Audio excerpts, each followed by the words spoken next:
We got ourselves a special guest right here, the catcher of the Dodgers, Will Smith. Our guys, Derek Jeter, David Ortiz, Alex Rodriguez, and I'm Kevin Burkhardt. And Will, congrats. First of all, that was just awesome to watch. Behind the dish, catching Yamamoto these last two outings. What was similar and what was maybe a little different between these last two? Yeah, it's been fun these last two outings. You know, it's he can kind of do everything. You know, locate his fastball so well. He's got the curveball, the split. Was throwing some good cutters today, some two seams. He just kind of had everything going, and you know, really keeping them off balance. Well, congrats on first of all on the big win, making it 1-1 and the home run. That was a bomb. But here's my question: when you have a guy like Yamamoto who has 6 pitches, how easy does that make it for you, and how much fun? And which one was the best pitch tonight, or was it a tie for 6? Yeah, it's fun. You know, sometimes you get too creative, maybe. So it's just kind of staying in his lane, doing what he needs to do. But yeah, I mean, I feel like tonight was the splitter and curveball. Those were his 2 best pitches tonight. We kind of leaned on him, and you know, that was big.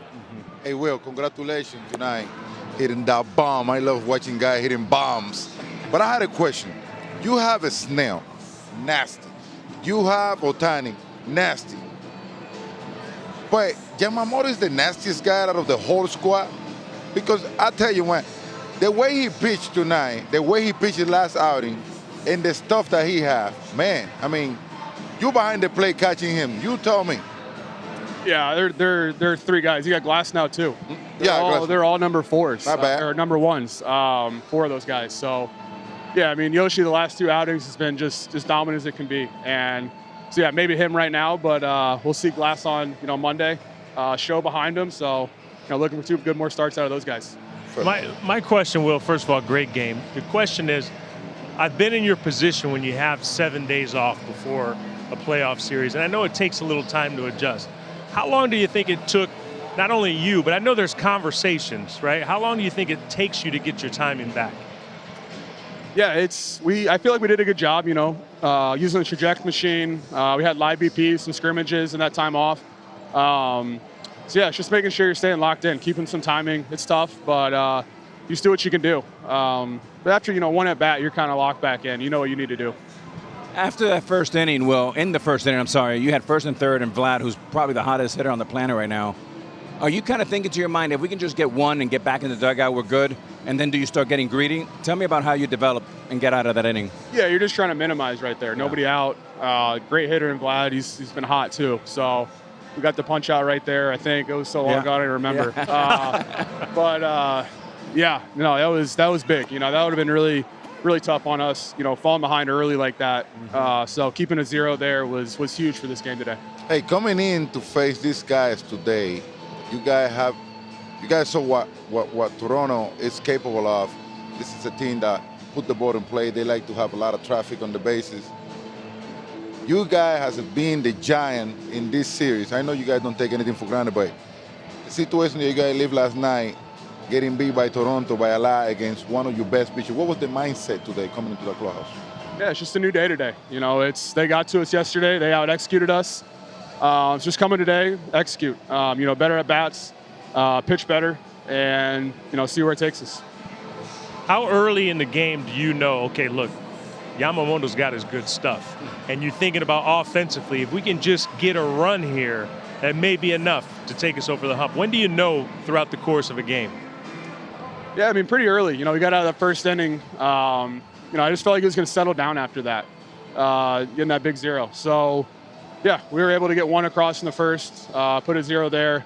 Yeah, I don't know. Kind of, you're just riding him. You're just seeing how far he can go, seeing how dominant he can be, and then we were able to punch back late, get up a cue, and put it away. Well, Gosma was good, too, for them, and he had retired 17 in a row until your home run. That was like a moonshot down there. But just take me through what you thought going up to the plate at that point. Did you feel you guys were starting to see him a little bit at that time? He's obviously through the lineup multiple times. Yeah, he was really good today. He was really locating the fastball at the bottom of the zone, and that's just, you don't really want to swing that pitch with the splitter. So we were just trying to get him up. It's pretty standard. But yeah, I was able to he threw me all fastballs and finally get one up in the zone, get a good swing on it and keep it fair. Oh, you got it up, all right. It was way up there. Papi, you got a point to give? I got something for you. Hey, listen, when I retired, after you had like 300 hits left in my back pocket, I didn't use it. I'm going to give you some of it right now so you can finish this up. All right. My dog! Oh, yeah. Thank you. Hey, the last time I tried to give a shit like that, he didn't take it. I cursed and he went off for 4 today. Oh, man. Will, that was fun to watch. Congrats on the win, Great man. job. We'll see you back in See you in LA. LA. Okay. Back-to-back complete games. First time in 24 years that has happened in the playoffs. Curt Schilling did it for Arizona in 01.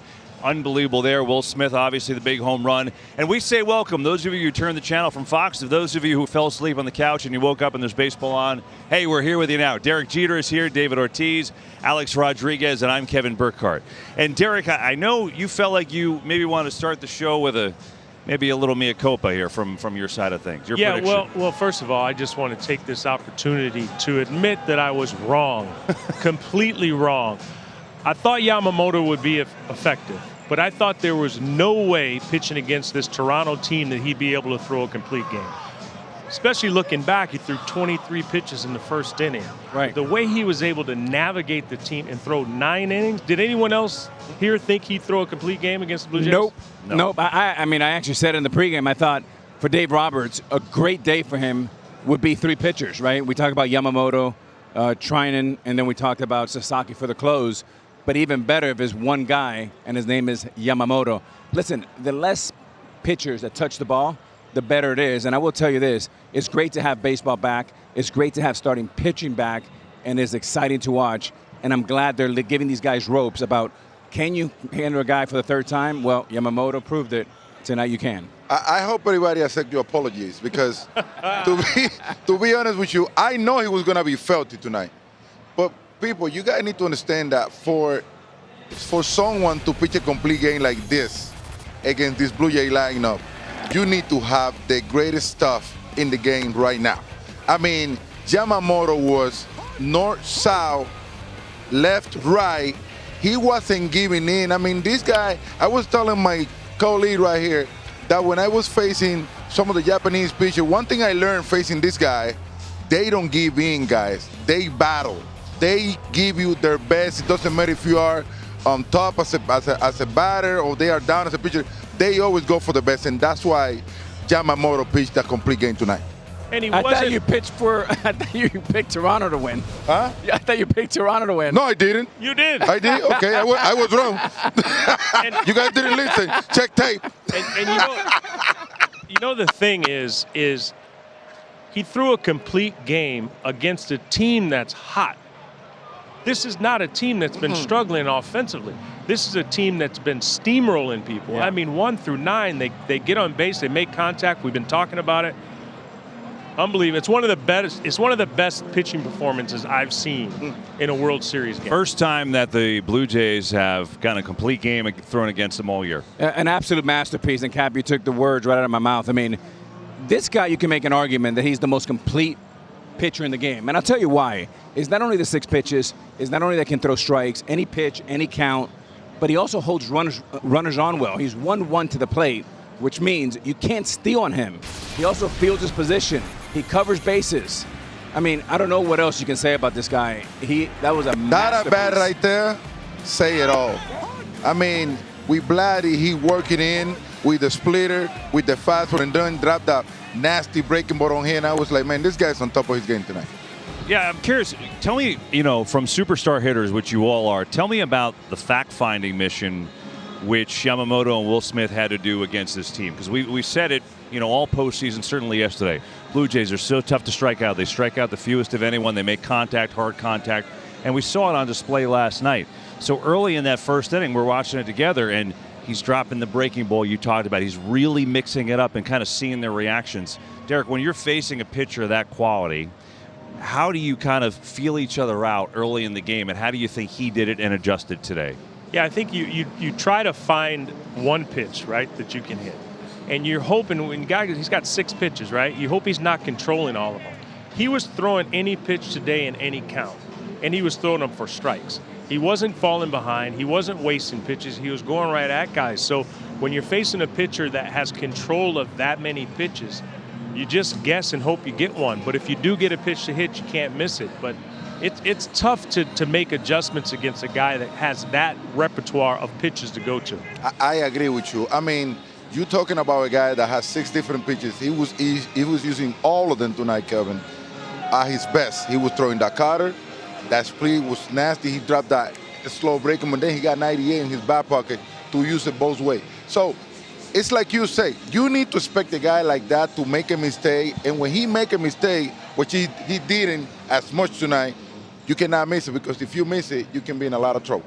Yeah, I think, Kevin, I mean, I wish I knew, because the truth is, when a guy's like that, nobody's hitting him, right? You might get a hit or something like that, but it's so limited in the way you can score against a guy like this.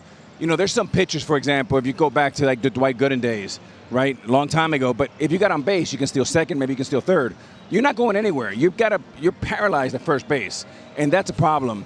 You know, Reggie Jackson used to always say, when you have a great pitcher, don't leave the ball in the net. And that means exactly what you were saying, Cap. You got to put the ball in play and maybe cut down a little bit, almost take like a 1-strike or 2-strike approach right from the go.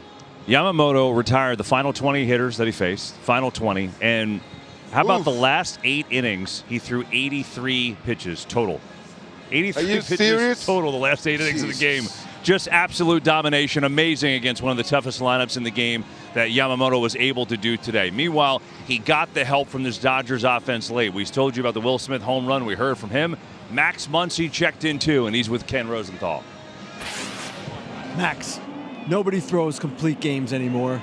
Yoshinobu Yamamoto has thrown 2 straight in the postseason. What impresses you the most about what he's doing? He's just not letting anything get to him. You know, his last start, he had the leadoff homer and then ended up finishing the game. And then today, he threw 20, 25 pitches in the first inning. And then to be able to keep that pitch count under control and get through 9, it's just really, really impressive. You know, from what I've seen, there's nothing that phases him out there. He keeps his composure at all times, and he just thinks about executing his next pitch. Kevin Gausman, he threw you a variety of fastballs and splits. In the at bat when you hit the home run, 3 straight splits before you hit a fastball out. How did you solve him? You know, I don't know that I solved him. I think he just made a mistake, and I was able to take advantage of it. His splitter was really, really good today.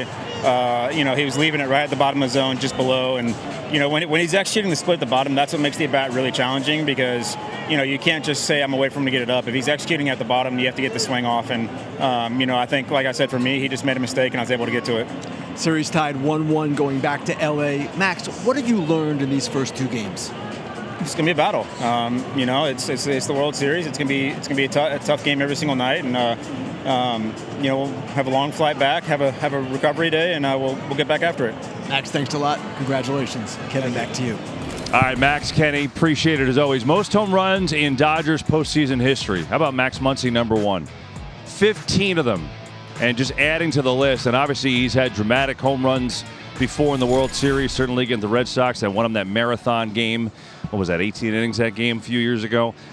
You know, maybe the Dodgers didn't have the massive rallies that we were talking about in the pregame, but they checked in at the biggest time here tonight. They did, and they kept having good at-bats, keep grinding. Gausman was outstanding, obviously overshadowed by the brilliant performance of Yamamoto, but he was really, really good. If you go into the 7th and give up 3 against the Dodgers, that's good enough to win most nights.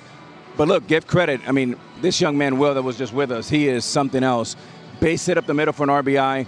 And, you know, Papi and I were sitting there in the green room watching, and 3-1, he got a really fat pitch to hit, and he fouled it off. He was a little late, and we're saying they're not ready yet, and next pitch, boom, he hit it back to L.A. So that's what it takes, and these guys are going to get better and better. They're a group of professionals, the Dodgers. They make adjustments. They're great at making adjustments. They've been here before. They've dealt with adversity. They've overcome adversity. And if you're going to beat the Los Angeles Dodgers, if you're going to eliminate them, you're going to have to earn it. You're really going to have to earn it. These guys are calm. They're cool. They got a lot of confidence. They've been there. They've done it. It's impressive to watch. I mean, these are 2 teams that it's fun to watch. This is a fun series. I can't wait to get back to L.A. See, this is what made the Dodgers so good. You have a guy like Ohtani, my boy Mookie Betts, my boy Freddie Freeman, not hitting up yet, and they still win baseball game. I mean, they have so many ways to hurt you. They have so many ways to attack.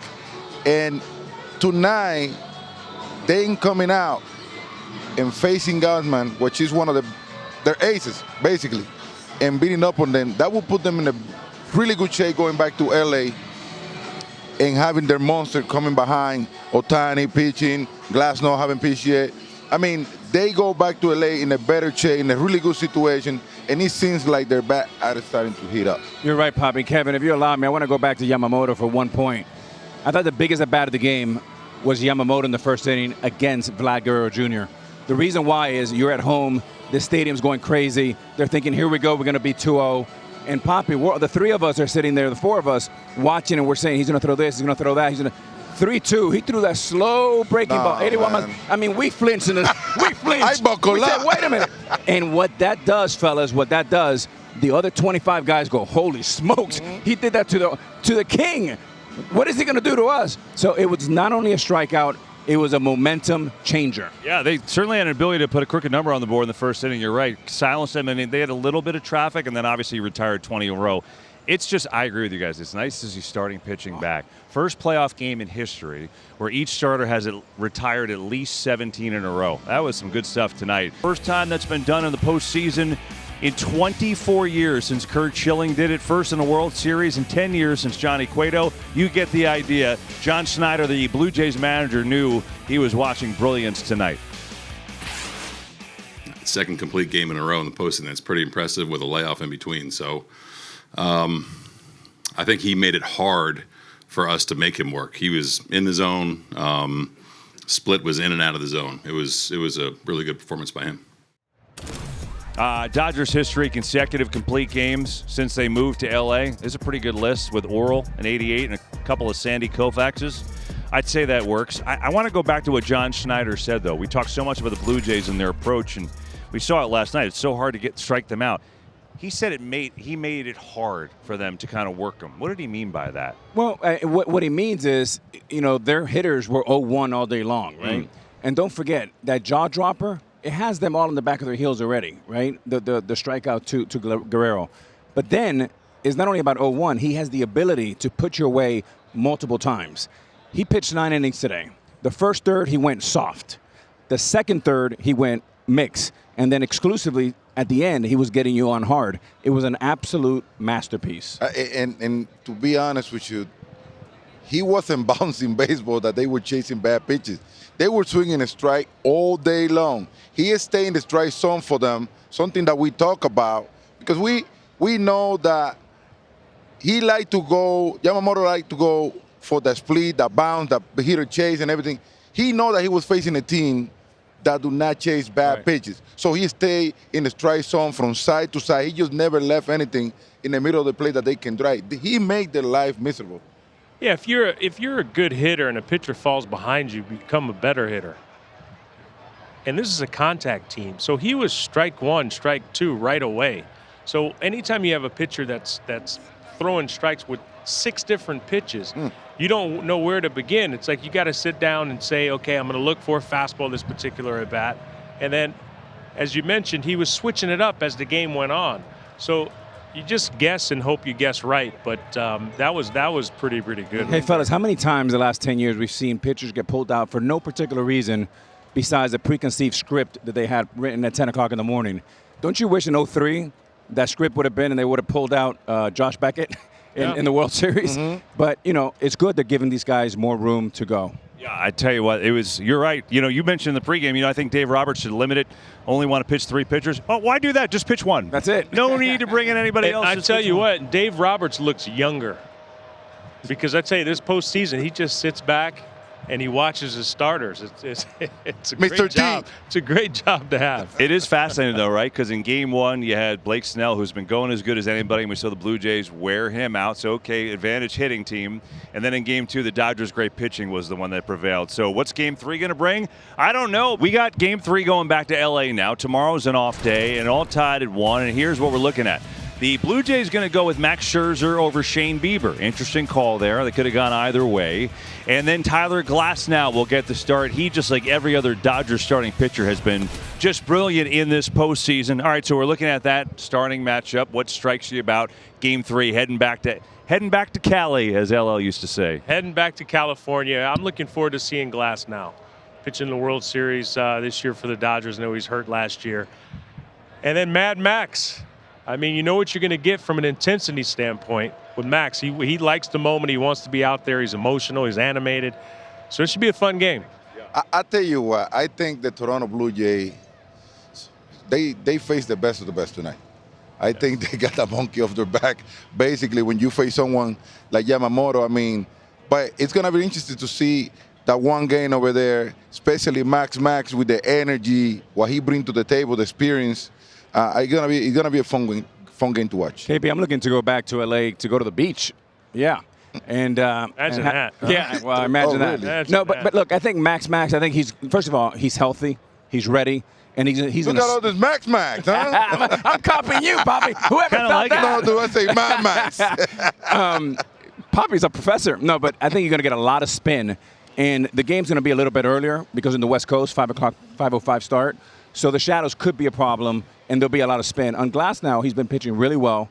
He's only allowed 1 run over the last 17. Another hot Dodger pitcher. One guy to watch, George Springer, 6 for 12 against him. Maybe he has an answer. Ooh, I like that. I like that. No one loves shadows more than you. I love shadows is big. I hated shadows hitting. But now you love the shadows.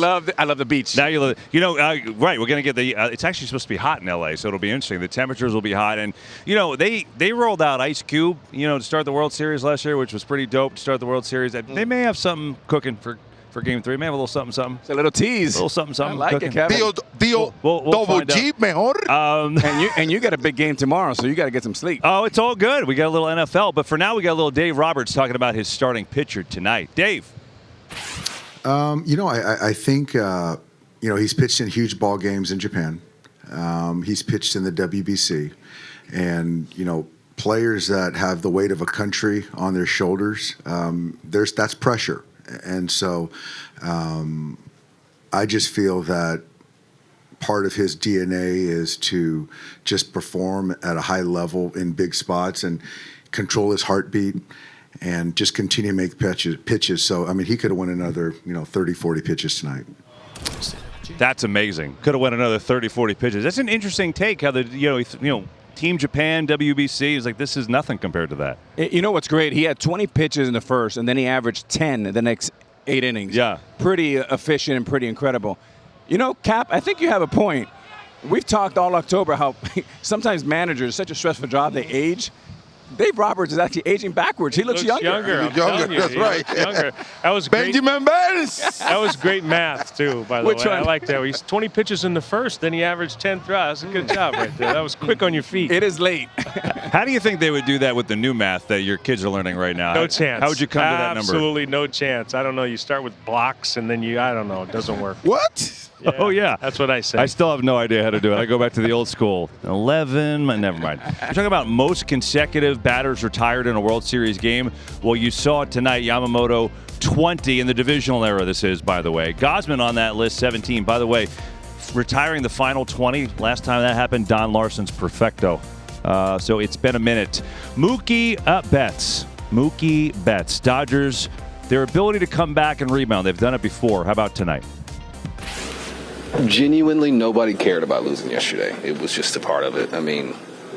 It's part of the game, part of series. It's a really good team over there, so you have to give them respect. To think that you're just going to roll through playoffs like that's not logical. So it's just a matter of time before we lost the game, but it is what it is. We got tomorrow. Sometimes maybe you get spoiled just because the Dodgers are so darn good and some things seem so easy for them. So that was a perfect answer. Absolutely loved it. I think a lot of times it's hard for people to understand that mindset. But it really doesn't make a difference if you get blown out or you lose by 1 run. It doesn't matter. It's a series for a reason. This is not Super Bowl. It's not one game. And that whole mindset resonates with that clubhouse there in Los Angeles. Believe it or not, that's a winner mindset. You're going to lose some game, but you're going to get prepared to win games. And the Dodgers, with a response like that, they definitely get away with it because they are that good. Who cares? We lost the game. It's 4 out of 7. You got to get prepared to continue playing the game, go out there, do what they did today, go home now with the series tight, and let's continue fighting. But they got the right mindset right there. Yeah, I agree with both of you. Look, KB, this whole thing is counterintuitive, right? If you're a novice and you're a fan and you're looking at Mookie, oh, he doesn't care. He doesn't care. No, he actually does care, but he's been through the battles. He's been there. He's been back. He's been there. And this is not for the faint of heart. October, you have to have very, very short memories. Not just closers like Mariano, but players have to be able to move on, turn the page. And yesterday, the fact it was a blowout actually helped them a little bit today. Yeah, you know what? It's fun. Go ahead, Derek. No, I'm saying, and one more thing. When they get to game 3, they could absolutely care less that they won game 2. Because it doesn't matter. It's a whole new game. I was going to say it's fun for the Dodgers because that series against Philly was a really good series, even though they won it in 4 games. But they got challenged here. They got hit, for the first time in a while, and they responded with a big uppercut tonight. So now we go to a game 3, and that is going to be awesome on Monday night.